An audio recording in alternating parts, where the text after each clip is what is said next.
Most kids wake up on a school morning and their dad yells at them to get out of bed.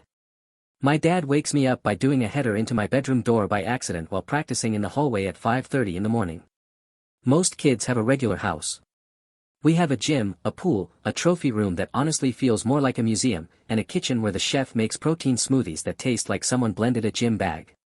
My name is Cristiano Jr. And yes, that Cristiano is my dad. And before you say anything, no.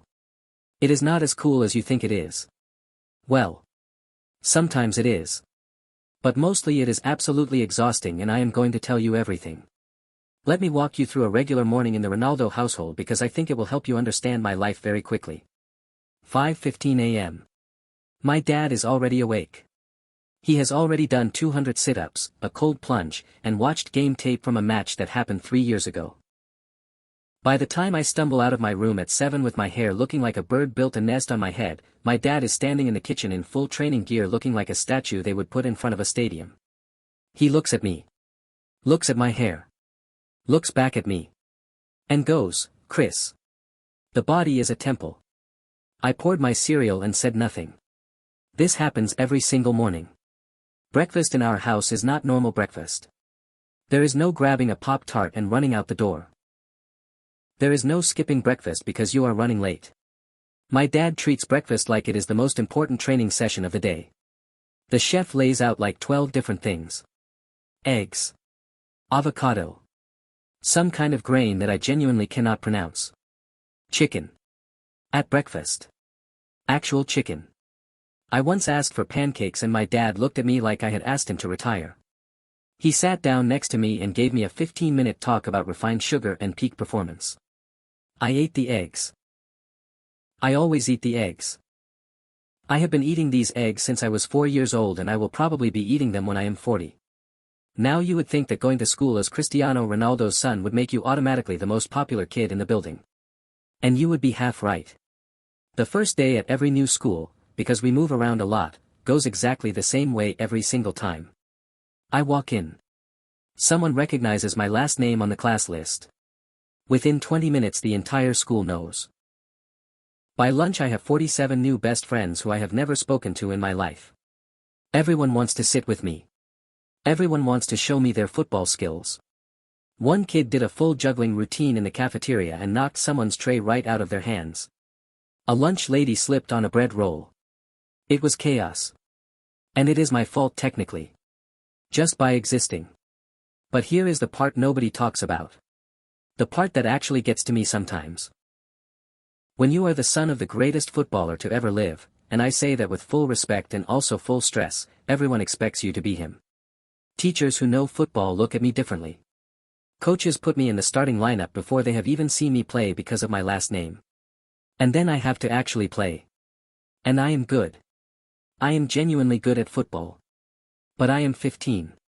I am not him. Nobody is him. And when you miss a shot or lose the ball or have a bad game, the whole crowd goes quiet in this specific way that feels like everyone is doing the math on whether talent skips a generation. It is a very particular kind of pressure that I would not wish on anyone. My dad trains with me sometimes on weekends. And I want to be very clear, this is both the coolest and most humbling experience of my entire life simultaneously. We go to the private pitch behind the house and he starts simple. Passing drills. First touch. Basic stuff. Except nothing is basic when the person correcting your technique has won 5 Ballon d'Or awards. He will watch me take a touch and say something like, "Again." But this time feel where the ball wants to go. I stood there for a second thinking about what that even means. The ball wants to go somewhere. It is a ball. It does not have feelings. But I did it again. And somehow it was better. He does that. He says things that sound like riddles and then they somehow work, and I hate that they work because I cannot even explain why. There is a room in our house that my dad calls the memory room. Everyone else calls it the trophy room because that is what it is. There are trophies from every club, every country, every competition he has ever played in. There are jerseys framed on the wall.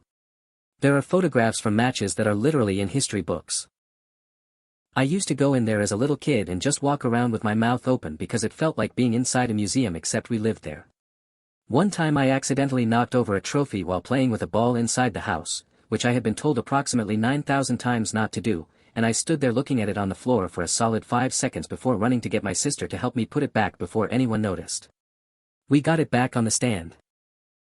It was slightly crooked. Nobody said anything for 3 weeks, and then one day my dad quietly straightened it and looked at me across the room. I looked at the ceiling. We never spoke of it. Going anywhere in public with my dad is a full production. And I do not mean that as a complaint exactly. I mean it as a factual description of what happens. We went to a shopping mall once. We got through the entrance, walked maybe 30 feet, and someone recognized him. Then 3 more people. Then it was like a wave just rolling through the whole building. Security had to come. We ended up in a back room waiting for an exit plan while my dad signed autographs through a cracked door. I was standing there holding a pretzel I had grabbed from a stand right before everything went sideways. I just stood in the corner eating my pretzel watching the whole situation unfold. At one point my dad looked over at me and I raised the pretzel at him like cheers. He shook his head. But he was smiling. My relationship with social media is complicated. My dad is one of the most followed people on the entire planet. Which means anything connected to him gets attention. Which means me just existing online gets attention. I posted a photo once of my shoes. Just my shoes. Nothing else in the frame. Caption was literally just an emoji. It got 60,000 likes. 60,000. For shoes. My friend posted a full video edit of himself doing football skills for 3 months straight and got 400 likes. I posted shoes. This is not fair and I am aware of that. But also I cannot post anything real because if I post something real people analyze it for 48 hours and make it into a news article somehow. I once yawned in a background of one of my dad's videos and there was a headline the next day about whether I was tired of the lifestyle. I was just tired. It was late. I wanted to go to sleep. That is all that was. I should talk about my siblings because they are a whole separate chapter in this story. We are a loud house. A very loud house. And everyone is competitive because that is just the air we breathe in this family. Everything becomes a competition. Who finishes eating first? Who can hold their breath longer in the pool? Who gets the front seat of the car? One time my little brother challenged me to a race down the hallway and we both hit the corner at the same time and knocked a framed photograph off the wall and we both just looked at each other and walked in opposite directions like nothing happened. The photo was fine. The frame was not.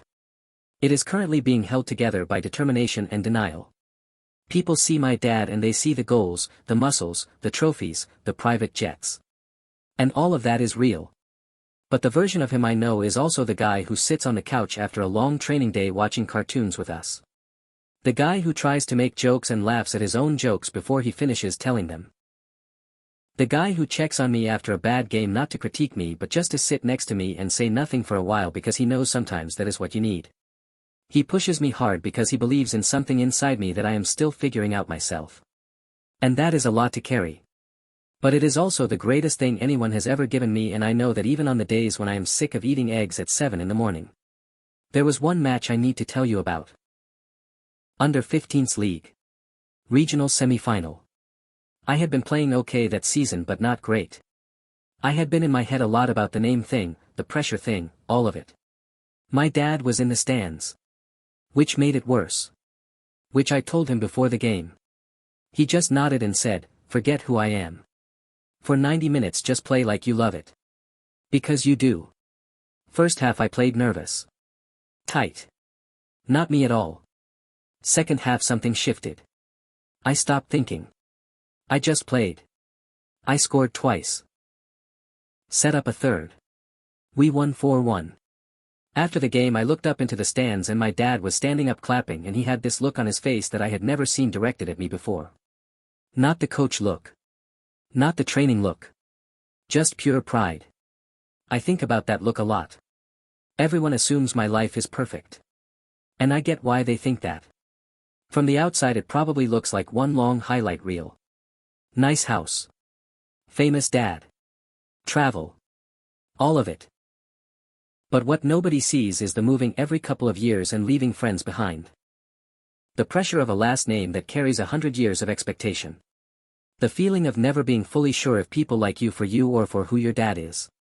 The mornings where you just want normal cereal and instead you get a protein lecture. I am not complaining.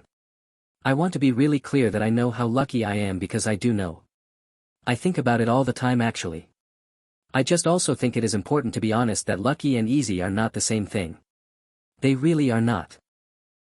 But also, there are moments that are just pure comedy and I have to share them because otherwise this is too serious. One time my dad tried to help me with my math homework. He sat down, looked at the worksheet, picked up the pencil, and then looked at me very seriously and said, "I am going to be honest with you. This is harder than a Champions League final." He called his assistant. His assistant called a tutor. The tutor came over and my dad sat in on the lesson and took his own notes. He was genuinely invested. He asked 3 questions. One of them was actually a good question. The tutor looked slightly terrified the whole time. It was one of the greatest evenings of my entire life. People always ask me if I want to be like my dad. And here is my real answer. I want to be a footballer. A real one. Not because of his name and not to carry on some kind of legacy. But because when I am on a pitch with a ball at my feet and I find the right pass or hit a shot that goes exactly where I meant it to go, there is nothing that feels like that. Nothing. And maybe that is something my dad gave me. Not the fame or the trophies but just that feeling. That specific feeling of loving something so much you would wake up at 5:15 in the morning for it. Do not tell him I said that. He will bring it up at breakfast and I will never hear the end of it. So that is my life. Protein smoothies and trophy rooms and pretzel moments in the back of shopping malls. A dad who is a legend to the whole world and also just my dad who laughs too loud at his own jokes and takes notes during math tutoring. A life that is big and loud and full and honestly a little overwhelming most of the time. But it is mine. And I would not trade it. Well. Sometimes I would trade the 5:30 a.m. hallway headers. Those I could live without. But everything else? Yeah. I think I am good. Now if you will excuse me, I have training in an hour and if I am late my dad will do that thing where he does not say anything but just looks at me and that is somehow worse than anything he could actually say. See you next time. Subscribe if your dad is also built different, just maybe not this different.